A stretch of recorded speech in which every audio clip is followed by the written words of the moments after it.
Assalamualaikum warahmatullahi wabarakatuh. Saya Widya Salwanaura akan menjelaskan materi tentang utility. Jadi, utility itu artinya manfaat atau kepuasan. Konsep utility telah ada sejak zaman klasik ekonomi. Teori utility berkembang pesat pada abad ke-19 dengan pemikiran ekonom-ekonom seperti Jeremy Bentham dan John Stuart Mill yang mengembangkan teori utilitarianisme yang menyatakan bahwa suatu tindakan dianggap baik jika memberikan manfaat terbesar bagi orang lain. Dalam konteks teori ekonomi mikro, utility dipahami sebagai ukuran kepuasan atau manfaat yang diperoleh konsumen dari mengkonsumsi barang atau jasa. Pendekatan utility ada dua. Yang pertama itu ada cardinal utility. Ciri-cirinya yaitu yang pertama dapat diukur secara kuantitatif. Yang kedua menggunakan konsep marginal utility. Yang ketiga pendekatan klasik dalam teori konsumsi. Berikut adalah tabel dari cardinal utility. Dari tabel ini kita dapat melihat ada 5 kolom yang berisikan bundle, barang X, barang Y, total utility, serta marginal utility. Di kolom pertama yang menunjukkan bundle A itu adalah kombinasi dari barang X dan Y, di mana di situ kita bisa melihat barang X dan Y masih 0. Maka total utility-nya masih 0 dan marginal utility-nya belum ada. Lalu pada bundle B kita mengkonsumsi barang X sebanyak 1 unit dan barang Y belum ada yang kita konsumsi. Maka dari itu kita mendapatkan total kepuasan sebanyak 10 dan tambahan kepuasannya sebanyak 10. Begitu juga pada bundle K. Di sini bundle K kita mengkonsumsi barang X sebanyak 0 unit dan barang Y sebanyak 5 unit. Maka dari itu total kepuasan kita yang kita dapatkan adalah sebanyak 40 dan tambahan kepuasan kita sebanyak 4. Karena di bundle sebelumnya total kepuasan kita sebanyak 36 dan tambahan kita ke 36 ke 40 itu adalah sebanyak 4. Maka di sini di tabel ini kita dapat melihat nilai marginal utility kita yang semakin menurun karena semakin banyak kita mengkonsumsi suatu barang, maka tingkat kepuasan kita semakin berkurang. Hal ini juga dikenal sebagai istilah law of diminishing. Pendekatan yang kedua itu ordinal utility. Ciri-cirinya yang pertama itu tidak bisa diukur secara kuantitatif. Yang kedua diurutkan berdasarkan preferensi. Yang ketiga menggunakan konsep indifference curve.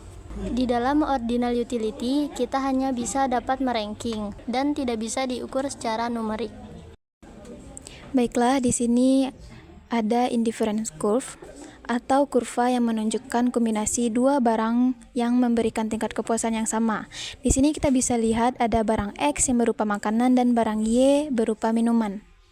Jadi di indifference curve ini kita harus mengorbankan salah satu barang untuk barang lain agar mendapatkan total kepuasan yang sama. Contohnya, jika kita mengonsumsi 2 makanan, kita mendapatkan 10 minuman. Begitu juga kalau kita menambah jumlah makanan kita menjadi 4, tapi minuman yang kita dapatkan berkurang. Sekarang kita hanya mendapatkan 5 minuman saja. Lanjut lagi, ketika kita menambah lagi konsumsi makanan kita menjadi 6, maka kita hanya akan mendapatkan 3 minuman saja. Garis biru inilah yang dinamakan dengan kurva indifference 1. Kemudian di dalam kurva ini juga terdapat garis hijau yang merupakan indifference curve 2. Di sini terjadi pergeseran dari indifference curve 1 menjadi indifference curve 2 dikarenakan berbagai faktor, mungkin karena faktor anggaran yang bertambah atau preferensi konsumen, sehingga konsumen dapat mengonsumsi 2 makanan dan mendapatkan 15 minuman. Ketika mengonsumsi 4 makanan, dia akan mendapatkan sebanyak 8 minuman. Seterusnya, sampai konsumen mengonsumsi 8 makanan akan mendapatkan 2 minuman. Nah, di sini kita dapat melihat ciri-ciri indifference curve secara langsung, yaitu kurvanya itu menurun ke kanan. Karena ketika kita ingin menambah konsumsi suatu barang, kita harus mengorbankan jumlah konsumsi barang lain. sehingga bentuk kurva akan menurun. Kemudian yang kedua, kurva ini cembung ke titik asal. Karena semakin banyak satu barang yang kita miliki, semakin sedikit barang lain yang akan kita butuhkan untuk menggantikannya. Dan yang terakhir, kurva ini tidak boleh berpotongan. Kalau kurva ini bertemu, berarti ada satu titik dengan dua tingkat kepuasan berbeda yang nggak masuk akal gitu. Selanjutnya, di dalam ordinal utility ini, kita juga mengenal yang namanya marginal utility dan marginal rate of substitution atau MRS. Sebagai contoh, jika kita ingin menambah konsumsi barang X, kita harus mengorbankan barang Y sebanyak sekian unit. Nah, itulah yang dinamakan dengan MRS. Jadi, jumlah barang yang kita korbankan untuk mendapatkan barang lain, itulah yang disebut dengan MRS. Contohnya, anggaplah kamu mengonsumsi 2 burger dan 2 pizza. Kamu ingin menambah konsumsi burger. Jadi, kamu harus mengorbankan pizza tadi. Dari awal mulanya burger sama dengan 2, sekarang burger kamu adalah 3. Dan pizza kamu adalah 2, sekarang pizza kamu adalah 1. Jadi, MRS kamu adalah 1, yaitu 1 pizza yang dikorbankan. Ini adalah rumus dari marginal utility, dan ini adalah rumus dari marginal rate of substitution, atau MRS. Seperti inilah kurva MRS itu. Ciri-ciri dari kurva MRS itu juga menurun, sama seperti kurva indifference tadi. Contohnya, barang X ini adalah burger, barang Y ini adalah pizza. Ketika kita ingin menambah konsumsi burger, maka kita harus menurunkan konsumsi pizza. Nah, dari kurva ini kita melihat titik konsumsi itu berada di titik 3, X dan 3Y. Nah, rumus dari MRS itu ada 3. Yang pertama, rumus dasarnya MRS sama dengan MUX per MUY. Yang kedua, rumus MRS dari fungsi utilitas Cobb-Douglas. Nah, jadi Cobb-Douglas itu adalah fungsi dalam ekonomi yang sering dipakai buat menggambarkan hubungan antara input dan output dalam produksi atau kepuasan dalam konsumsi. Nah, rumus untuk MRS dari fungsi Cobb-Douglas itu bisa kita lihat di sini. Yang terakhir, MRS untuk perfect substitute dan perfect complements. Jadi, saat kita mengonsumsi barang itu ada namanya perfect substitute atau barang yang bisa digantikan satu sama lain. Dan ada juga yang perfect complements yang melengkapi satu sama lain. Untuk perfect substitute misalnya Pepsi dan Coca-Cola. Fungsinya adalah U dalam kurung X, Y sama dengan AX tambah BY. Untuk MRS-nya adalah A per B. Sedangkan untuk perfect complements, misalnya sepatu kanan dan kiri, kita tidak bisa mengganti sepatu dengan benda lain. Makanya sepatu itu harus saling melengkapi satu sama lain agar bisa dikonsumsi atau digunakan. Fungsi utilitasnya adalah U dalam kurung X, Y sama dengan min dalam kurung AX BY. Nah, sekarang kenapa rumusnya ada min? Min itu di dalam perfect complements menggambarkan utilitas yang jumlah barangnya paling sedikit. Jadi kita mencari jumlah barang yang paling sedikit. Karena contohnya kita punya sepatu kiri, anggaplah X, dan sepatu kanan adalah Y. Kalau kita punya 3 sepatu kiri dan 1 sepatu kanan, tetap saja kita hanya bisa menggunakan sepatu sebanyak 1 karena kita butuh sepasang. Jadi utilitas dalam perfect complements ini tidak ditentukan dari jumlah barang, tetapi oleh jumlah barang yang paling sedikit. Nah, selanjutnya ada istilah positive monotonic transformation.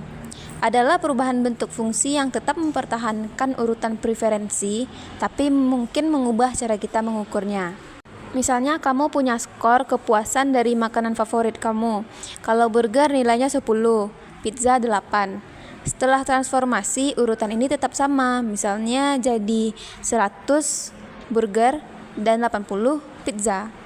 Yang penting hubungan lebih besar dan yang lebih kecilnya tetap sama. Nah, transformasinya ini apa? Yaitu yang pertama ada bentuknya linear. Kita bisa lihat dari grafik ini yang garis biru. Kemudian ada transformasi logaritma yang garisnya warna hijau, dan transformasi berbentuk eksponensial yang garis merah. Yang garis putus-putus ini adalah utilitas awalnya, dan inilah perubahan-perubahan atau transformasinya. Kurvanya itu bentuknya mirip, tapi perbedaannya itu hanya lebih curam atau lebih landai. Jadi perbedaannya hanya di situ saja. Nilainya tetap sama. Selanjutnya, kurva indiferensi itu ada yang berbentuk kurva indiferensi kuasi-linear. Kurva kuasi-linear itu adalah kurva indiferen di mana utilitasnya linear dalam satu barang, tapi bisa non-linear dalam barang lainnya. Nah, ini adalah bentuk kurva indiferensi kuasi-linear. Kurvanya cekung ke atas, menunjukkan bahwa marginal utility dari X menurun, sementara perubahan di Y hanya menggeser kurva secara vertikal tanpa mengubah bentuknya. Dan ciri-ciri MRS ini adalah tidak tergantung pada Y. Dalam kurva ini, MRS-nya hanya bergantung pada X dan bukan Y. Artinya, hubungan substitusi antara X dan Y tidak berubah saat Y-nya bertambah. Sekian. Dalam ekonomi mikro, utility for commuting merujuk kepada kepuasan atau manfaat yang diperoleh individu dari pilihan transportasi yang mereka gunakan untuk berpergian. Ini berkaitan dengan bagaimana orang mengalokasikan sumber daya seperti waktu, uang, dan tenaga untuk mendapatkan manfaat maksimal dari perjalanan mereka. Berikut beberapa konsep ekonomi mikro yang relevan dengan utility for commuting, yaitu preferensi konsumen, yaitu orang memilih modal transportasi berdasarkan kenyamanan, biaya, dan waktu tempuh. Yang kedua, biaya peluang. Waktu yang dihabiskan di perjalanan adalah waktu yang bisa digunakan untuk hal lain. Misalnya, memilih kendaraan pribadi bisa lebih nyaman tetapi macet, sedangkan naik transportasi umum bisa lebih murah tetapi lama. Yang ketiga itu elastisitas permintaan. Jika tarif transportasi naik, beberapa besar orang akan mengubah kebiasaan mereka. Misalnya, jika harga bensin naik, lebih banyak orang yang mungkin beralih ke transportasi umum atau sepeda. Jadi, tergantung pada budget yang dimiliki orangnya. Yang keempat itu eksternalitas, yaitu komuter dengan kendaraan pribadi menyebabkan eksternalitas negatif seperti populasi dan kemacetan, sedangkan penggunaan transportasi umum bisa memberikan eksternalitas positif seperti mengurangi kemacetan. Dan yang terakhir itu efisiensi dan kesejahteraan. Kebijakan seperti subsidi transportasi umum atau investasi infrastruktur bisa meningkatkan efisiensi dan kesejahteraan masyarakat dengan mengurangi beban perjalanan. Jadi dalam ekonomi mikro, utility for commuting adalah tentang bagaimana individu memaksimalkan kepuasan dalam perjalanan dengan mempertimbangkan faktor biaya, waktu, kenyamanan, dan dampak eksternal. Berikut ada fungsi utilitas untuk commuting, yaitu U sama dengan fungsi dari C atau biaya perjalanan, T waktu tempuh, K kenyamanan, dan S faktor subjektif. Dan biasanya utilitas berbanding terbalik dengan biaya dan waktu, tetapi berbanding lurus dengan kenyamanan. Untuk selanjutnya, membangun fungsi utilitas. Yang pertama, definisikan barang atau jasa. Kedua, mengidentifikasi preferensi konsumen. 3. Pilih bentuk fungsional. 4. Mengintegrasikan preferensi dan batasan. 5. Sesuaikan fungsi utilitas dengan parameter. Dan terakhir, maksimalkan utilitas. Untuk aplikasi utility dalam ekonomi, yang pertama, analisis keputusan pembelian terdiri dari meningkatkan penjualan, meningkatkan kualitas produk, meningkatkan kepuasan konsumen. Yang kedua, analisis kesejahteraan ekonomi. Yang ketiga, pemodelan perilaku konsumen terdiri dari penerapan dalam perilaku konsumen, analisis perilaku konsumen, dan pengembangan produk. Yang keempat, optimalisasi portofolio. Yang kelima, dasar teori permintaan. Yang keenam, alokasi sumber daya. Dan yang ketujuh, penetapan harga. Selanjutnya adalah contoh soal. Seorang konsumen memiliki fungsi utilitas X, Y, 20 ditambah 2X ditambah 3XY ditambah 4Y. Konsumen tersebut memiliki pendapatan 80. Harga barang X 10 dan harga barang Y 8. Berapa jumlah barang X dan Y yang harus dibeli agar utilitasnya maksimum? Nah, untuk maksimalkan utilitas, kita menggunakan metode Lagrange dengan mempertimbangkan kendala anggaran. Dengan rumus M sama dengan PX dikali X ditambah PY dikali Y. Dengan keterangan M yaitu pendapatan atau anggaran konsumen, PX harga barang X, X jumlah barang X, PY harga barang Y, Y jumlah barang Y. Di sini diketahui fungsi utilitas U sama dengan 20 ditambah 2X ditambah 3XY ditambah 4Y. Dengan kendala 80 sama dengan 10X ditambah 8Y. Pertama kita membentuk fungsi Lagrange. Lagrange X, Y, lambda sama dengan 20 ditambah 2X ditambah 3XY ditambah 4Y ditambah lambda dalam kurung 80 dikurang 10X dikurang 8Y. Selanjutnya kita akan mencari turunan parsial dari X, yaitu do lambda per do X sama dengan 2 ditambah 3Y dikurang 10 lambda sama dengan 0. Kita akan memindahkan 10 lambda ke kiri menjadi 10 lambda sama dengan 2 ditambah 3Y. Jadi lambda sama dengan 2 ditambah 3Y per 10. Selanjutnya kita akan mencari turunan parsial terhadap Y. Do Y per do lambda per do Y. Sama seperti kita mencari turunan parsial dari X, yaitu 3X ditambah 4 dikurang 8 lambda. 8 lambda sama dengan 3X ditambah 4. Lambda sama dengan 3X ditambah 4 per 8. Selanjutnya kita akan menyelesaikan sistem persamaan dengan menyamakan persamaan dari X dan Y,